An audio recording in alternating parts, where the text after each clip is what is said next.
This is the Sell Your Brand Show with James Bray and Mike Killen, the one-stop shop for creative solopreneurs and startups to get the best practical advice on how to build, how to brand, and how to sell online products and content. Let's get to it. Hey guys, I'm James from Brand Snack. And I'm Mike from Sell Your Service. And this week we're going to be pulling back the curtain on exactly what you have to do to build an epic brand for your business. Mike, how you doing, mate? You all right? I'm good, thank you, man. Yeah, I'm really good. I'm excited. We've got some cool interviews coming up, and episode 18. Mate, episode 18. Isn't that insane? That is insane. 19 technically, if you count the zero introduction. The zero one. I was on a little Reddit thread a while ago about how people were saying, "Oh, should I get into podcasting? Should I do it as a marketing thing? You know, what does it do for my positioning and stuff?" And I find it really interesting that people who know it all have never done the thing that they're talking about. True. People who say, "Oh, you shouldn't write a book or run a business," have never run a business or written a book. Yeah. Right? Yeah. So one of these guys was saying, "It's only the top 10 podcasts that actually get any decent traffic." Blah blah blah blah blah. And I was like, "Well, what's your podcast then?" It's like, "Well, I don't have one." I was like, "Oh, right, okay, so you've never done it before. Sorry, I see now. You know everything about the industry, but you've never fucking done it." Yeah. And I was like, so I said, even if you've only had 200 people listening, that's 200 people listening to you. When are you ever going to get that? Yeah. Where else are you ever going to get that? You know, and I think we started this because this was stuff that we wanted to talk about. Yeah. Yeah, we started it without even microphones or recording it. It actually wasn't that far off, was it? It was basically just having a conversation. And we were like, we should really talk about this more. Yeah. Then we went and sat outside cafes and told people. Just yelling at them. Just yelling at them about it. Standing on soapboxes. Yeah, and we thought, you know what would probably be better? You want to sound more cautious? Yeah.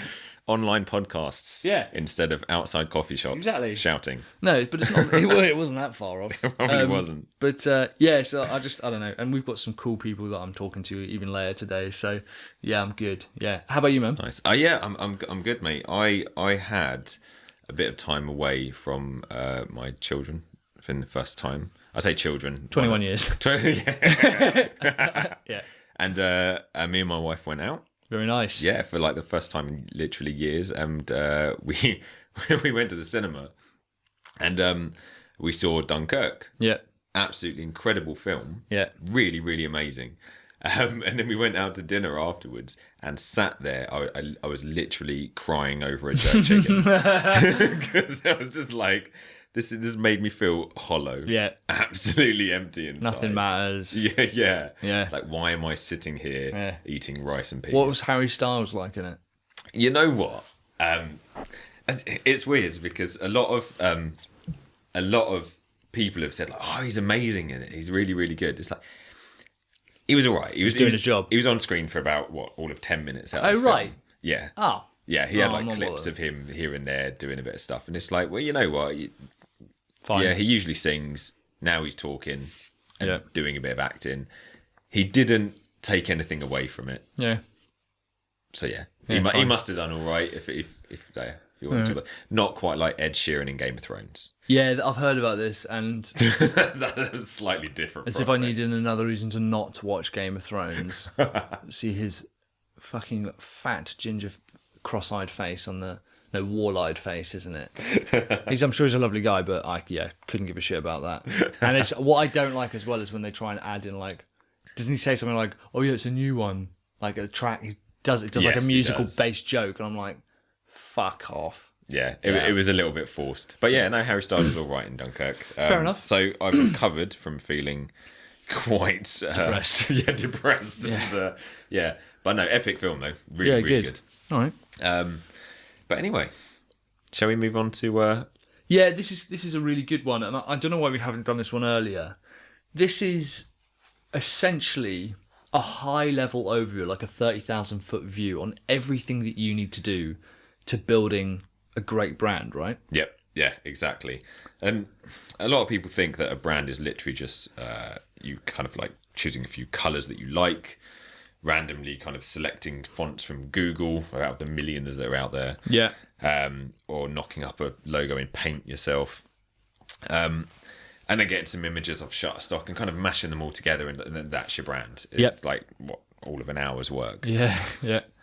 there's a lot more to it than that. Yeah, yeah. A hell of a lot more to it than that. Yeah, of course. That will get you a brand, but it won't get you a great brand. And the thing is, every business, everyone has a brand, whether they like it or not, whether they put work into it or not. Everyone has a brand. So you need to make sure that you're in control of yours, because at the end of the day, your brand is how your business is perceived by others. So how it makes them think, how it makes them feel, and how it makes them behave.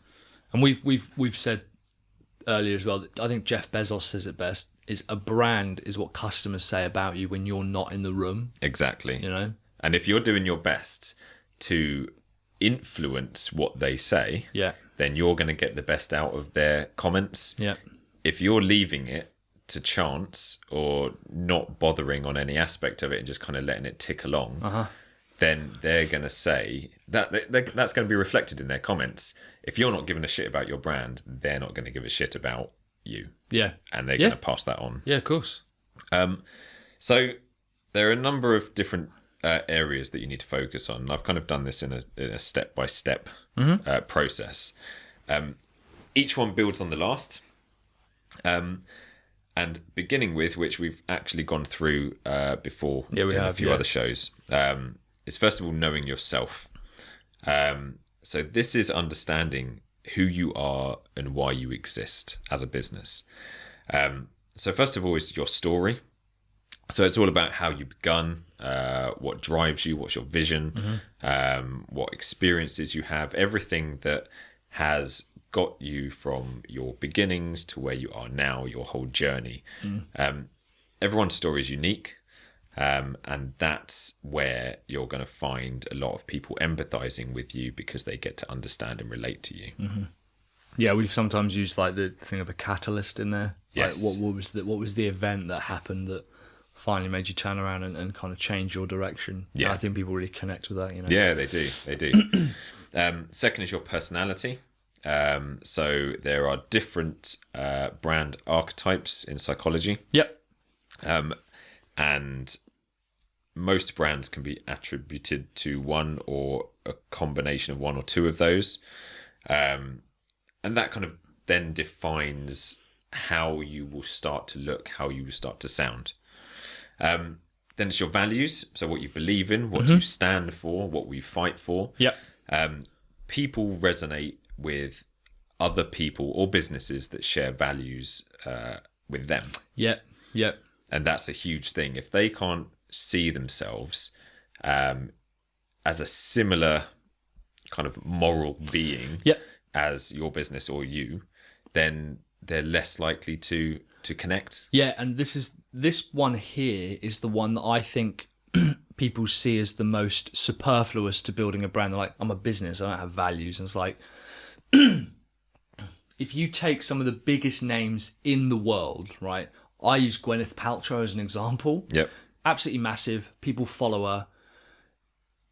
She, in my opinion, sells absolute shit. Like pure garbage that's actually dangerous to the human body. She has these eggs that you're supposed to shove inside you, like that are made of stone. Right. She has this thing where you can steam a woman's vagina, and like medical people with actual degrees and like years of experience have said, don't do that because you shouldn't put steam on the human body.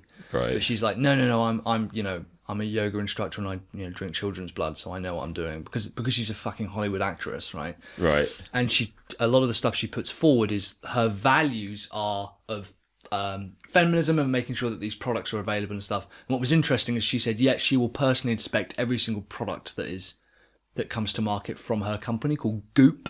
Right. Jesus Christ. It turns out that she's got nothing to do with it. I'm sure. Yeah. So that to me says everything about her value system and what people have connected with. Pro-feminism, making sure there's products for women, products for health, a healthy lifestyle and an alternative lifestyle. And it actually turns out she can't even back those up. Like she doesn't want to be a part of it. But on the other side, what you are for and what you are against is exactly what other people are going to connect with. Yeah. People are less likely to give a shit that you do Printworks or manufacturing, or you make a particular type of laptop, if you are more focused and telling people what you are for and what you're against, that is actually what people connect with. Yeah. You know? Yeah, completely agree. Yeah. So yeah, hugely important, and like you say, usually the most often looked over. Yeah. Then it's your promises. Now, we've said time and time again that these are so important, Yeah. that you actually promise your customers something. You need to make promises. Don't be afraid of making promises. Be afraid of not keeping them. Yeah, and I'm even I really hate the term under promise and over deliver, because I think that's a get out clause. I think that's people going, well, I'll only say I'm going to deliver 50%, and that means when I deliver even 75%, they'll be happy. Personally, I think that's horseshit. I think you should over promise. Yeah. Promise them where they go, shit, I'm going to get everything out of this, and then still over deliver on that. That's what you should be doing. Yeah. If you look at the companies, I'm trying to think. I think the last time I was really blown away by a product was probably this Surface Book. Yeah. And it was everything I needed. I thought, this is going to be amazing. I'm really happy to get this. And then Apple do it as well, brilliantly. They then over deliver. Like, even the packaging is nice. The book is nice. The way you turn on the laptop is nice. Yep. It still over promised me on what I want, and yet it still over delivered on what I was getting. You know, it did that double step thing. So that's it. They promise on the product, and they over promise on the experience and how that's delivered. Yeah, completely. Then it's your reputation. So this is about street cred, basically, and how well you are at breakdancing. So there's a couple of lessons in there of how to spin on your back and your head. Once you got those down. So this is about making people associate positively on an emotional level with you. And there are ways of doing that, of invoking positive emotions within people. It's interesting. That's a whole completely deep topic that we can go into at another time. But if you want someone to associate positive feelings with your business, there are ways that you can do that. And then finally, about the know yourself side of things, is your solution. So this is knowing the difference between what people want and what people need, and the problems that connect those two, and the journey that you usually need to take people on from their wants to their needs. Their wants being better something. So something that makes their life easier, something that makes them feel better, or something that gives them less pain in their life. That's their want. Their need will be your product or your service. Yeah, this is interesting, because I think a lot of people try and sell what the customer needs. And actually, people will never buy that. And it's really important that we understand people will only ever buy what they want. Like, it's just look around. People need to start eating a more vegetarian and a healthier, less sugar-based diet. But I want a McDonald's Big Mac. Like, there is a huge disconnect. You should be delivering what they need, but focusing on what they want. And it's staggering to me how many people don't even really know what their solution is in general. Like, they'll customize it for every single customer. And I'm like, well, you can't standardize that. So how can you possibly know what people want and what you are delivering if every single product, if every single time you do it is different? You know. So that's wholly agree with that. So that kind of finishes off the section of knowing yourself, which is vital. You can't go anywhere else until you know what you stand for. And that's what you need to do first, right? That's what you need to do first. And even if, this is a thing as well, if you've been running a business for 18 months, 2 months, or 18 years, you should be going back to this. Your values, your personality, your promises, your reputation, your solution, your story, they're all going to change. They are going to change over time. I don't think there's anything wrong with that. I think understanding that Berkshire Hathaway, Warren Buffett's company, they used to make suits. They absolutely do not do that anymore. They are the largest, most profitable investment firm of all time bar none. Like if they said, well, we still deliver suits. I'm like, right, well, you're sort of so that you have to Don't worry go. about that side of your business. Yeah. That's fine. But buy a suit company now, Warren. If you're still desperate to make suits, buy a fucking suit company. But your solution, your story, your values are going to change. Your values will change. They shouldn't change that often, to be honest, because it's what your audience will connect with. Okay. But over time, you might start honing them into something. Yeah, maybe it's like a maturity thing. Yeah. Like what's important. Yeah, they won't flip from value to value, but they will swing from communist to neo-Nazi. Like, don't pick either of them. Then. If I'm being honest, don't take either of those. That's your two choices. Don't pick either of those. But no, I think what I mean is, you're right. They both. I don't think they fundamentally change, but they will mature. They will mature, and some things will become more important than others. Yes. And, Completely. Yeah. So yes, once you know yourself, you then need to go on to know your audience. People skip this, man. People do, and it's insane. I don't understand how anyone can run a business when you don't know who you're running that business for. Yeah. I honestly, it still staggers me now. We do this and I'm like, okay, tell me about your customer. And they're like, well, it's anybody, I guess. I'm like, it's not. Yeah, I can tell you, 100%. I'm telling you, if you're a like P90X, the fitness thing, it's like a fitness product. Okay. I can assure you they're not marketing to 85-year-old people. They know really well who their audience is. It's not they go, well, anyone could use it. Well, yes, technically you're right, but let's be honest, no, they're not. You've got a very specific person. So So what do we need to do when we know our audience? And that's exactly that. So first of all, you need to find out who they are. Now that sounds quite basic and quite obvious, but it's not. Your customer, your ideal customer, could be anyone, and this is starting off from you've got the most obvious people. So say if you're a chef, and you write cookbooks. Now, you could write cookbooks for literally anyone.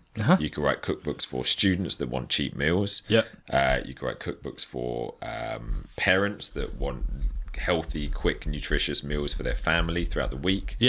You can write cookbooks for aspiring bakers. You can write cookbooks for professionals that want to know the peak top of their game and want to know the very in-depth, precise detail of how you do specific things. There's a whole huge range out there. So saying I write cookbooks. Well, who do you write cookbooks for? Who are they for? Who's benefiting? Exactly. And then that's going to tailor your entire product, your entire solution, your entire way that you deliver that. So it's about honing down on as specific as possible segment. What is always fascinating to me about choosing customers is that people go, I don't really know. The thing that prevents people from narrowing down a customer is they think, first of all, I talk to people, and I go to a lot of marketing conferences, which are as fucking boring as you can imagine them to be. They're awful. Right? And they go, I'm into niche marketing. Oh, cool. Tell me about your niche. Oh, well, it's small businesses. I'm like, so the largest niche, 99% of the market is who you're going after, is it? That's a niche to you, is it? How big is that 1%? Just because it's got the word small in it. Yeah. Doesn't make it niche. Literally small businesses. So, and people go, well, I don't want to go too narrow because I'm worried that there won't be enough of the market there. Okay. We are specific about the types of people that we go out with. Okay, I've got a really specific type of person that I go out with. 7 foot tall, hairy. Talk about a niche. No, and then you've got a specific type of food that you like. Yeah. I am not a massive fan of. That's not a great example. I'll literally eat anything. I'm like a human garbage can. Films. Yeah. We have specific niches of film that we like. We have specific niches of music that we like. Yeah. And yet, if someone said, I'm really, really, I love Italian food. Okay, if you just like even Tuscan food, you just say, no, I just like Tuscan-based pizzas. Are you short of options for Tuscan-based pizzas? Probably not. There's probably fucking millions of suppliers out there. Yeah. So you need to be real specific about your customers, the types of characteristics you go after. I think like a partner, girlfriend, boyfriend is probably the best example. Because you think, well, I don't want them to be a smoker. I want them to be relatively active, have their own job, mature. You go through all of these things. Yeah. And why wouldn't you apply that to your customer? But the thing is, even though you narrow down so much in that relationship standard, there's still millions of people out there that will fit that. Yeah, literally millions. Likewise in business, no matter how specific you go, you're never going to really get to a point that you're not going to be able to make a profitable business off of that market segment. Yeah. Because there will be millions of people out there that will want to buy that in the world. Yeah. So you can never go too narrow. You probably could go too narrow, but then... Well, I don't know about that, because I think as well, part of who they are has to include, do they have the budgets to sustain my business? Well, this is it. Let's say that you can only sell to 2 people in the entire world. Okay, and I actually know someone who can do this. That he sells a specific, very specific type of consultancy to one of the 2 sheikhs in... one is in Abu Dhabi and one is in Kuwait. Right. The type of consultancy he runs is because these 2 sheikhs, their families are so enormous and they have so much power in the Middle East that he helps them decide what roles the family should take. Right. That's okay. 2 people that he sells to. He only ever says 2 invoices a year, and yet he's making hundreds of thousands of pounds a year because his price is reflecting the fact that he's the only person who can deliver product to 2 people. When people go, oh yeah, it is a small market, it's a really small market, you then have to be able to go, okay, well, can the market sustain you? Yeah. And if it can't, choose another market. Yeah. When you go, yeah, no, I'm only going to work with people who have this particular type of sofa and I'm going to clean that particular type of sofa. Right, well, is that market large enough? Just because you've chosen a niche doesn't mean it'll automatically support you. No. You have to find a niche that works for you, that's got characteristics that you can work with, but that can also support your business. Yeah, completely. Yeah, that's vital. Yeah. Yeah. So once you know who they are, and to be honest, it's always worth, from the very beginning, narrowing down on one niche, one market absolutely. area. 100%. Don't try and focus on many different ones at once. You'll just end up confusing yourself. It's an expensive way to sell products is what it is. Yeah, exactly. To try and go after 10 markets is a fucking expensive way to sell Absolutely products. Insane. I'd rather have 10 products for one customer. Yeah, exactly. Really focus and hone down on that one market and get to know them inside out and offer everything you can for them. If you get to a point where you've literally saturated that entire market, then move on. Yeah. But before you've got to that 100% saturation point, stick to it. Absolutely. Then you need to know how they think. Yeah. And this is getting into the kind of persona of them, getting into the psychology of them. So what sort of things push their buttons? What makes them excited? What makes them interested? What will they read? How do they respond to certain tones of voice? How do they respond to certain methods of communication? Do they like email best? Do they like blog posts? Do they like video? Do they literally everything that they like? My audience don't fucking like any of it by the look of it. My traffic count is anything to go by. But yeah, find out about like what they think about and how they feel about things. Yeah. I mean, this also goes into sort of what they do in their spare time as well. So how they live their lives. Massively important. Yeah, it's like what other, obviously your business and your product and solving an issue that your product can solve is not 100% of their focus and their lives. It absolutely should be. It should be. Yes, it should be. I think people should want to learn how to sell marketing courses no matter what. That should be their top priority above everything. Above family. Yeah. Blood transfusions. Yeah, don't worry about any of that. Nah, don't worry about it. Literally. But no, you're right. And you have got to be realistic, but also the more I demonstrate of me having a personality, you could have smashed that one. I know. Honest, you can't see his face, everyone. I bit my lip there. I thought, let him run with it. But the more we've shown of that, of like us being people behind the team, that's the more people have connected with, weirdly. Yeah. You know, they're like, oh my God, you go skydiving, you're doing all this like kickboxing, all this stuff. And it's like, that's what we do. And that's what people are connecting with us on. Well, yeah. I mean, you can't make friends with a brick wall at the end of the day. There's a quote. Write that down. Package that one up. I actually quite like that. I might write that down and steal that. That's fine. Put that in my as next long book. as that's attributed to me. Yeah. Because it's pretty profound. So moving on from that, you've actually written that down. I have written haven't that you? down, yeah. Good. You can't make friends with a brick wall unless you're one of those women in that documentary or those men who fall in love with objects. All right. Like that woman who married the Eiffel Tower. You must have heard about this. No. So there's the whole like, it's like objectophilia. Oh yeah. Where like there's a guy who's like married to 19 inflatable animals. 19. Yeah. So he really must have liked Yeah, it. he really likes it. But there's like a woman who's like married to the San Francisco Bay Bridge and stuff. How do you marry a bridge? What? I'm not saying. I'm not saying I watched it and went. Oh yeah. I mean, I think it might be mental. Were you at the wedding? But yeah, it was me. It was It was a documentary made about me. But yeah, anyway, so you can't make friends with a brick wall. But no, you're absolutely right. You have to have a personality. You have to understand that they are human beings and their personality. That's what you're going to connect with. Exactly. And they're also going to have a current situation that they're in, and they're going to have something that bothers them about that situation. Yeah. Then they're going to have an ideal state, a sort of like a paradise of where they're trying to get to. That should involve your product or service to get them to that point. Yeah. But then that's going back to their differences between their wants and their needs. They want a particular ideal state. They need your product or service to get them there. And then it's working on that journey, getting them through that. Yeah, and we've had Al Ramadan from Play Bigger. He calls this a from-to journey. Yep. Ryan Dice calls this the before-after grid. You know, there's a lot of ways of doing this. This is an incredibly powerful tool. We don't have time to go into it now, but yeah, look it up because it is a very, very powerful tool. Yeah. I think understanding that. Definitely. And then the third part of it, just to kind of round off, I was going to say round off the triangle. Does that work?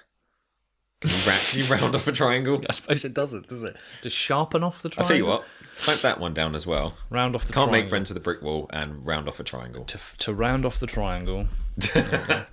Yeah, to finish the triangle. The last point. It's the third point. What is it? What are you trying to say? What is it you're trying to say? Use your words. Use them, James. Yeah. Is knowing your industry that you exist in. So the first part of this is all about knowing trends and hot topics within your industry. If you don't stay up to date with what's current, what's happening, and what's hot in your industry and in your market, then you're going to fall behind. Secondly is your competitors.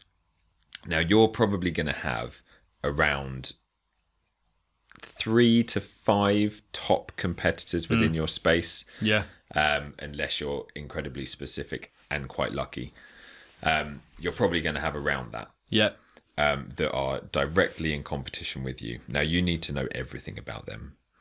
We've spoken about this before on the show. You need to sign up to all of their newsletters, read all of their blog posts, buy their products. The fastest market research in the world you can do is buying your competitors' products. Buy their products. I guarantee you will learn more in a day of spending a couple of $100 on your competitors' stuff than anything else. It'll tell you everything you need to know about their business. Yeah, by far.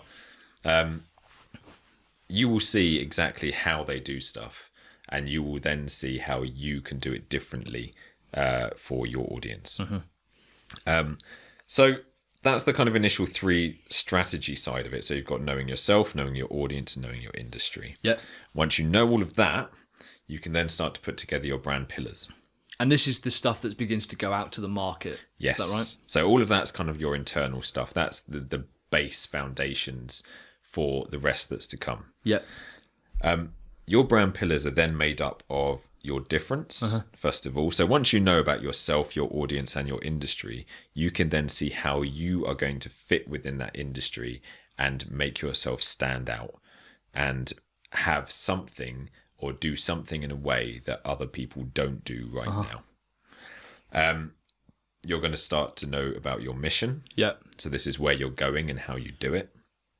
You're then going to have your brand keywords. So these are basically adjectives, usually around 10 or so, that describe your brand, your kind of your personality, all of that, everything about knowing yourself, summed up into 10 adjectives. What's interesting about this really quickly, we're already at like half an hour, so I just want to make sure, but the keywords, we looked at keyword analysis. We looked at what it is that I publish on our blog and what people respond to. Yeah. And we basically weighted the response to the different keywords. And I thought my brand words were like marketing funnels, sales, and it's not my keywords that people are after. It's like motivation, energy. Interesting. Like persistence, encouragement, this kind of stuff. And I was like, that's really interesting to me. That's really cool. Because that's actually the thing that people complain of. If we say that sales training is the thing that I do, I thought that sales training would be the keywords, and it's not. The biggest problems people face when they're selling is energy, persistence, motivation. And I was like, those are actually the keywords that I'm using to push people forward to allow them to sell.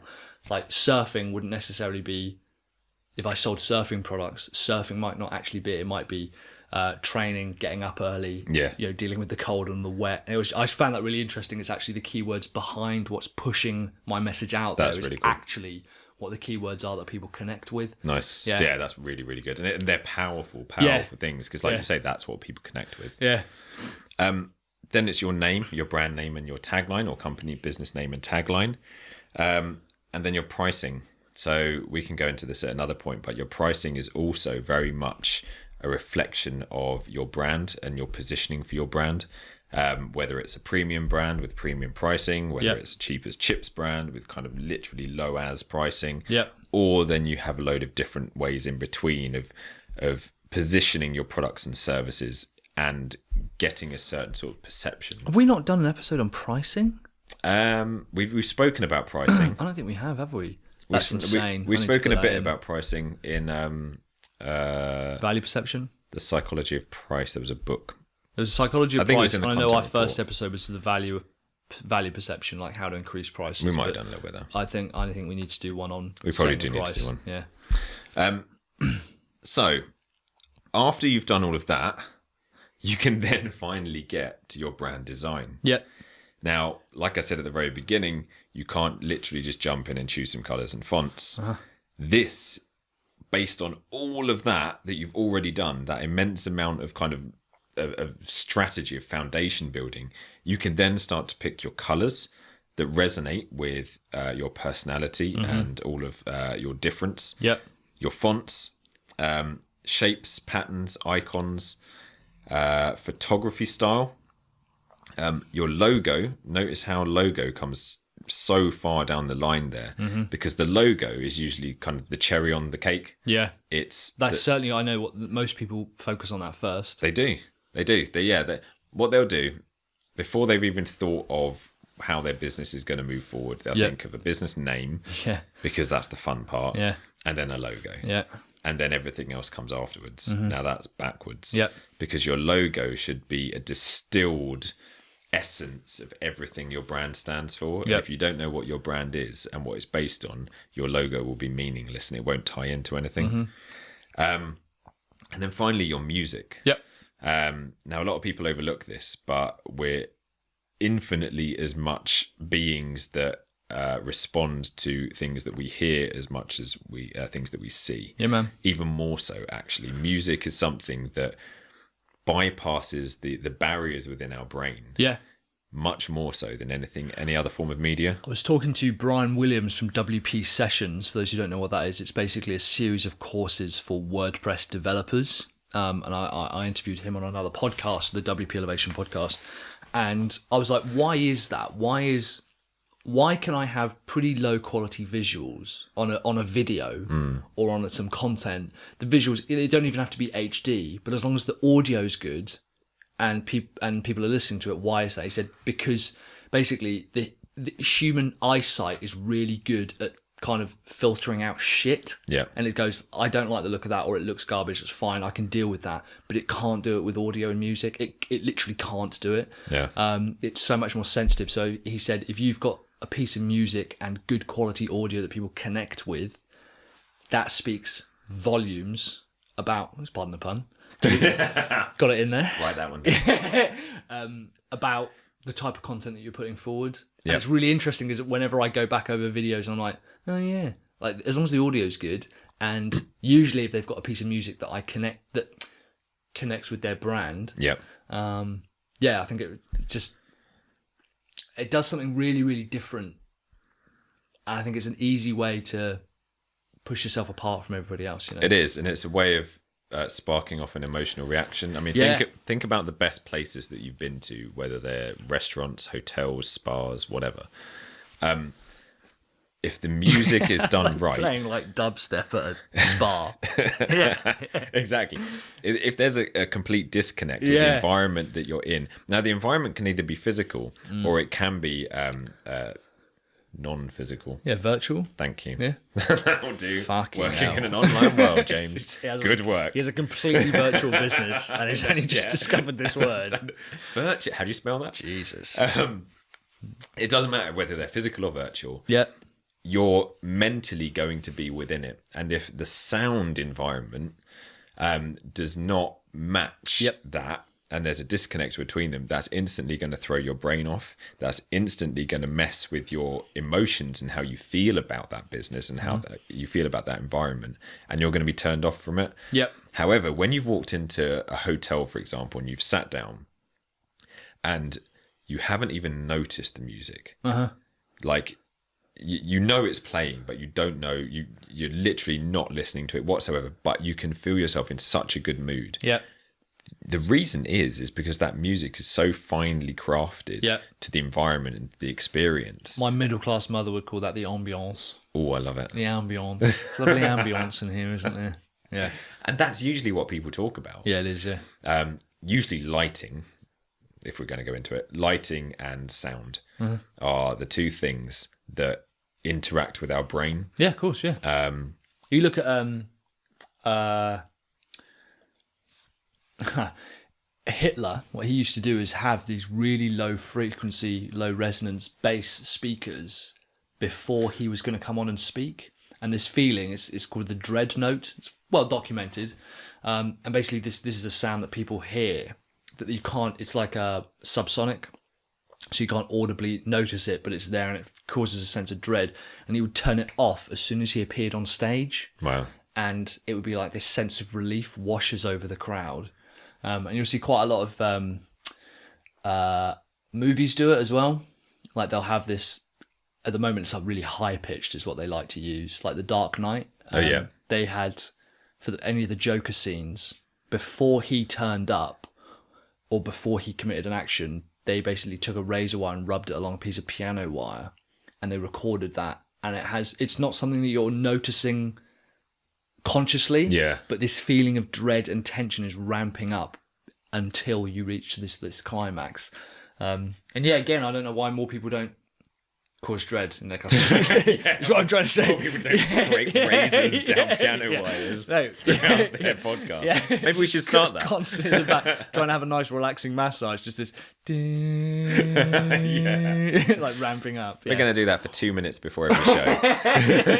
and then when we speak, you'll think, oh my God, thank goodness that's over. Thank goodness Mike and James are here. This feeling of dread has gone now. Yeah, and you'll love it. Good. Superb. That's what we're doing. Right, so that's music. So that's your brand design. Yep. The next point is then knowing your tools. So it's all well and good knowing your colors and knowing your fonts, but then it's how you can start designing things from that. Yep. There are a number of tools that you can start to use. There are a number of free tools online, such as Canva, PicMonkey, and stuff like that. Yeah. They're okay. Yeah. But if you want to truly get a brand that is unique in design and something that doesn't kind of blend in with the masses, you're going to need to use Photoshop or Adobe Illustrator. Yeah. Lightroom is also another great Adobe product that you can quickly alter your photography and how that looks. Acrobat as well to create advanced interactive PDFs and stuff. And then if you're doing any kind of video work, Camtasia, ScreenFlow, depending on PC or Mac or whatever you're using, there are a number of different other ones as well, but those are probably the main ones that you need to focus on. Now, this is not to say, I mean, to be honest, a lot of those are bloody complex programs, stupidly complex, and you don't need to know how to use 100% of them. To be honest, I probably know how to use about 2% of them. But that's all you need to know how to use. It's about going through what are the actions and the processes within these programs that I need to be able to create a good looking brand and to use my brand design well. And it's not a lot. It really isn't a lot. Then it's knowing your platforms and your content. So this is knowing how to then implement all of your brand design into your website, into your social media platforms, into videos that you create, into e-guides that you create, into podcasts that you create.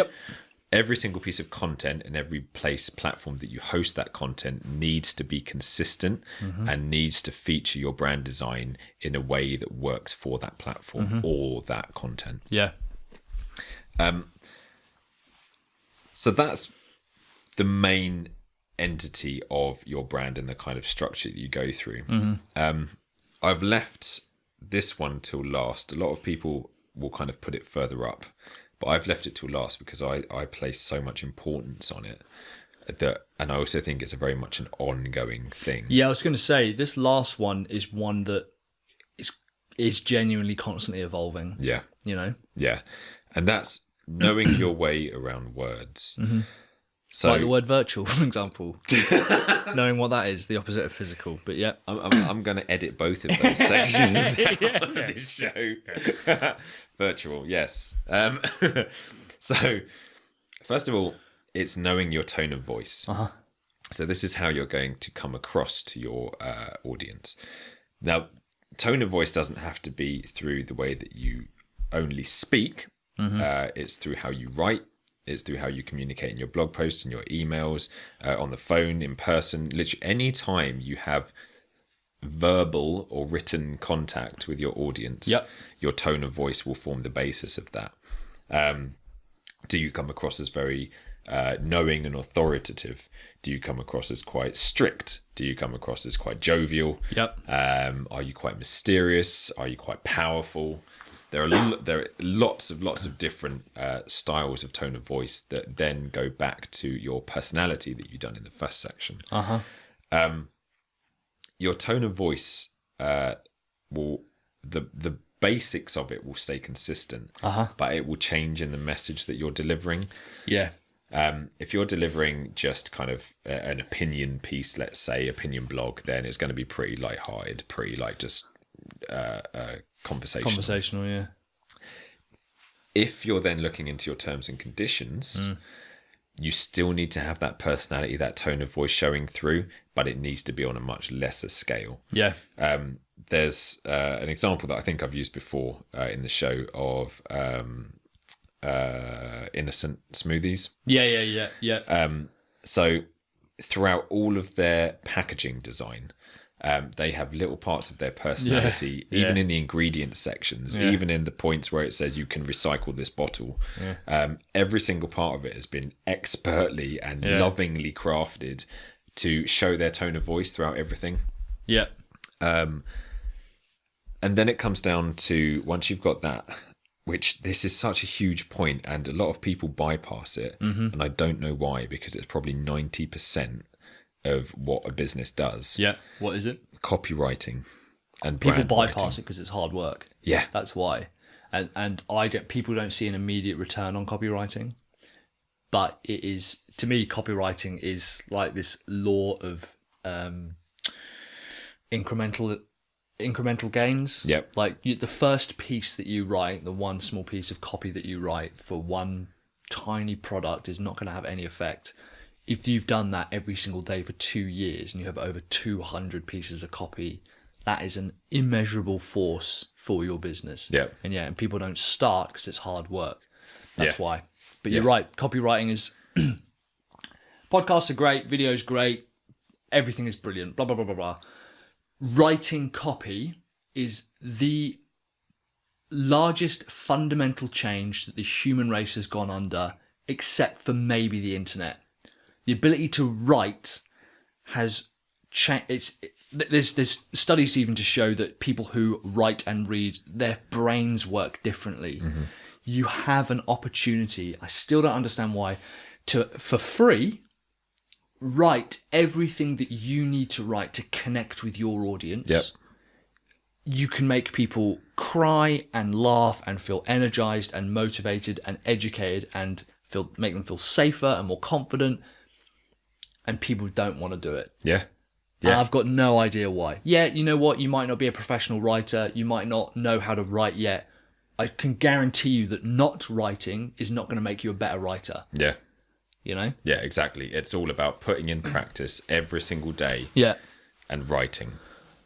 And there are tips and tricks that you can learn to make your writing much more inspiring to your readers. Yeah. There are plenty out there.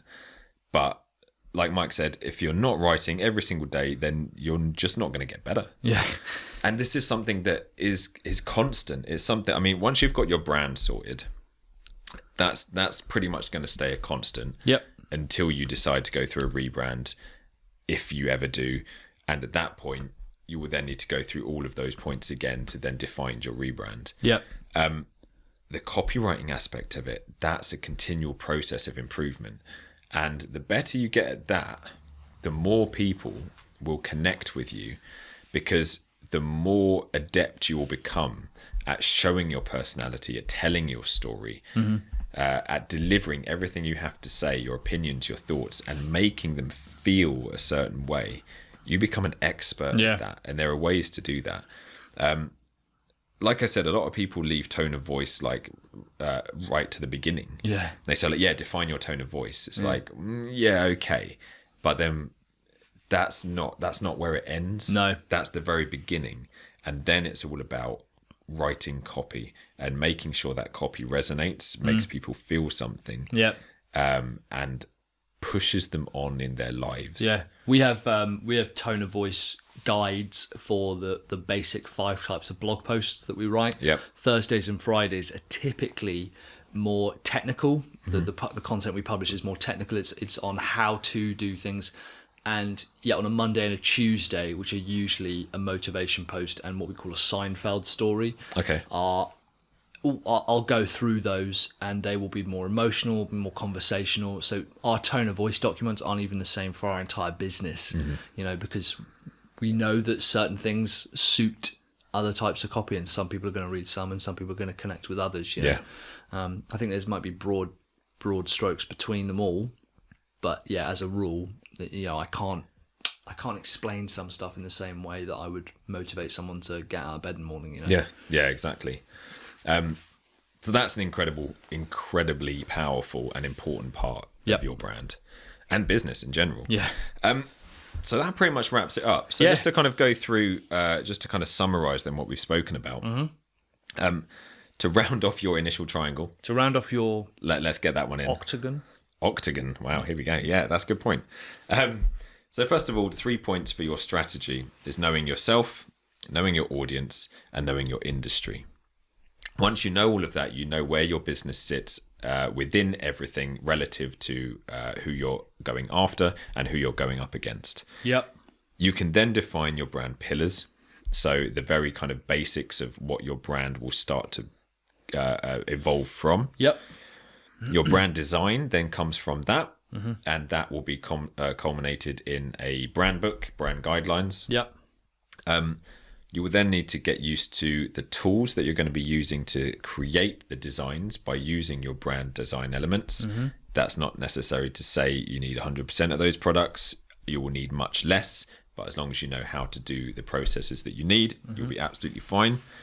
Yep. You then need to know the platforms and the content that you're going to be creating and how those design elements translate into them and how you can stay consistent across them. And then you need to get your copywriting and your brand writing on point. Yeah. Keep practicing, keep writing, keep doing it. Because that's the main way in a virtual space. Thanks, Mike. Smashing it. Thanks. That you're going to communicate with your audience. And that is the 8 steps. Epic. To building an epic brand. People only really need this episode then, don't they? There's no point in doing the others. I thought we were going to get to episode 20 of the show, but let's call it quits. Couldn't even make it there. No, it's good. And it's interesting. It's nice to have a high level overview. I don't know why we didn't do it earlier. But, you know, this is all legit stuff as well. We've built a ton of businesses with customers in the past, and these are the steps that everyone has to go through. Yeah. We see the successful ones, you know, have someone And I think some of the excuses that people come out with, like, oh, I'm not like writing in particular, I'm not a writer. It's like, well, you weren't born as a web designer either. Yeah. Like, you had to learn it. And if you're serious and if you really want to do this, get comfortable with it. Yeah. Or start paying someone to do it for you. Yeah, exactly. There's no excuses. Things like the tools, like, personally, I'm not brilliant on any of the tools, but that's because I've hired someone to do it for me. Yeah. You know? So, yeah, awesome. Smashing it. All right. Should we about move on to the content report? Yeah, I know you're excited to talk about your book. Oh, mate. Yes, I am. I don't know if this book is actually out to purchase. I got it as part of a subscription. Okay. To a magazine called Frontier Tech Investor. Yeah. But the book is called The Crypto Revolution. Yeah. And it's by a guy called Sam Volkering. Absolutely incredible book. It's basically about the rise of Bitcoin and cryptocurrencies. What has kind of happened within the economy since around 2008-9 and the stock crash then. Yeah. And how that's culminated in this massive alternative financial system. Yeah. Coming of age and growing. It's absolutely insane how much Bitcoin has come on since then and what it actually represents and what could become in the future. Yeah. I think in 2008, 2009, one Bitcoin was around 5 cents. Well, I've got here that $100 worth of Bitcoin in 2010. Yeah. And I have a stab at how much that'd be worth today. 100 Bitcoins. $100 $100 worth of Bitcoin. Any idea roughly how much that would be worth today? You're probably looking at about 300 grand. 72 million. Jesus. 72 million. $100 worth of Bitcoin. If you bought and invested, Way off. Bitcoin is like Bitcoin is a the technical term I think is currency because itself has a value. Like the money we use in the UK now is actually currency. It's not money. Yeah. There's a difference between currency and money. We don't really have time to get into this, but Bitcoin is a currency and therefore the actual value of that currency can fluctuate. But $100 worth of Bitcoin in 2010 is now worth 75 million. Isn't that insane? There was that guy that I know the story's probably been everywhere. The first ever transaction in Bitcoin was a guy spending 25 Bitcoins on 2 pizzas. Yeah. And that, I think that was in 2010. Yeah. So he probably has missed out on around $20 million if he would have kept that until now. Yeah. That's an expensive couple of pizzas. Yeah. But yeah, it's absolutely insane. So yeah, this book, The Crypto Revolution by Sam Volkering, takes you through the entire kind of history of why Bitcoin is important. It then takes you into what Bitcoin is and some of the alternatives that are starting to crop up, such as Ethereum, and then goes into how you can start investing into Bitcoin now.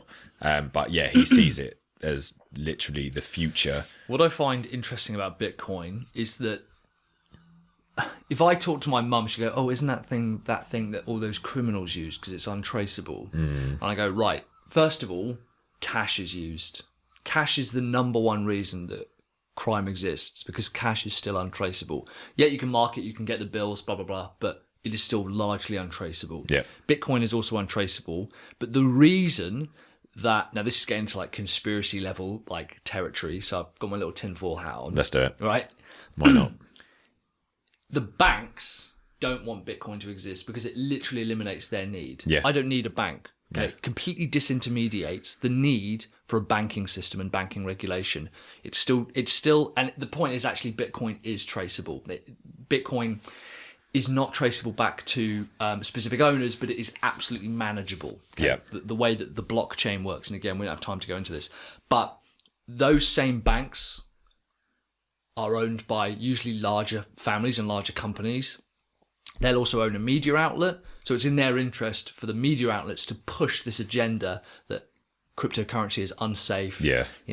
Because they know that it's completely eliminating the need for banks, which was another product line that they didn't have a problem doing that when we transitioned from a gold-backed currency, a gold-backed monetary system to a currency one. The banks were fine with that. They were absolutely fine with that in just after the Second World War. I can't remember when. They were fine with that, and yet now that a new technology's come around, now some banks are actually apparently trying to get into the. They are, because they can I know realise. that Barclays has started giving me some stuff on cryptocurrency. That's cool. But part of me wants to be like, well, why?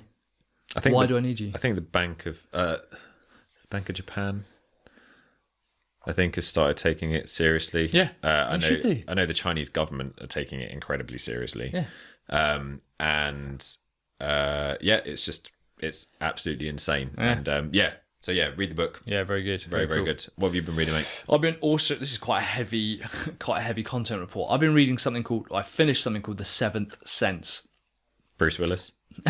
Yeah, it's the sequel to Bruce Willis's very famous, turns out he wasn't dead. Right. Spoilers for The Sixth Sense, by the way. So The Seventh Sense it's really interesting. It basically starts by saying, we say we're in the information age. We're not. That's incorrect. We're actually in the age of networking.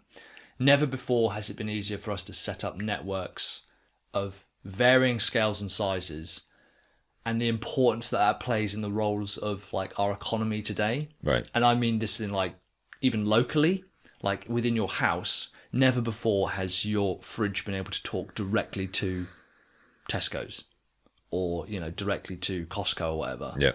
So there's networks on a tiny, tiny scale. There's networks within our house, like Liv and I have to see each other's calendars because we're so busy all the time. We book each other's stuff. And yet on a global scale, this podcast, for example, is reaching dozens 12. of people. Dozen of people, right? And but they're all over the world. And it's about how learning how to set up and run networks through people is the most important skill that you can learn today. Now, this book is really heavy and it's quite academic. And Okay. I found that quite difficult. I found it quite difficult to read. Okay. But the two big takeaways for me is, if you can learn how to set up a network of people and facilitate that network, that is infinitely more powerful than bringing just one product to market. Okay. And if we look at online courses, so the guys who are listening to this, you need to have a community, which is what our agency does, is community design. It's basically taking traditional methods of marketing don't work anymore. That you can't, it doesn't work like that anymore. You have to build a community around whatever it is you're taking to the market and support that community, and that community will support your product. Yeah, definitely. You shouldn't just be trying to support your product. You should be supporting the community that is involved with your product. And that's about building up a network. And even that we've had businesses that have got roundtables where it's just 12 people to start with, really, really small. But facilitating that network and understanding how networks work in the real world. Yeah, very academic book. It was tough to read, and it was like a tome. Right. This thing was absolutely weighty as fuck. It was like a subwoofer. It was like reading a phone book, this thing. But it was good. It was really interesting. There's a lot of academic research into it and stuff. So, Okay. yeah. Cool. Yeah, it was all right. Nice one. Sweet, man. All right. That's about it. That's it for this episode. Sweet. And we'll see you guys in the next one. Cool. Cheers. Bye. Bye-bye. If you liked this episode, please subscribe to the Sell Your Brand Show on iTunes or your favourite podcast app and leave a rating and a review. It makes us feel all warm and fuzzy inside when we hear we're not just talking rubbish. If you have a question you'd like us to answer on the show, drop us an email to podcast@sellyourbrandshow.com and we'll feature it in a future episode.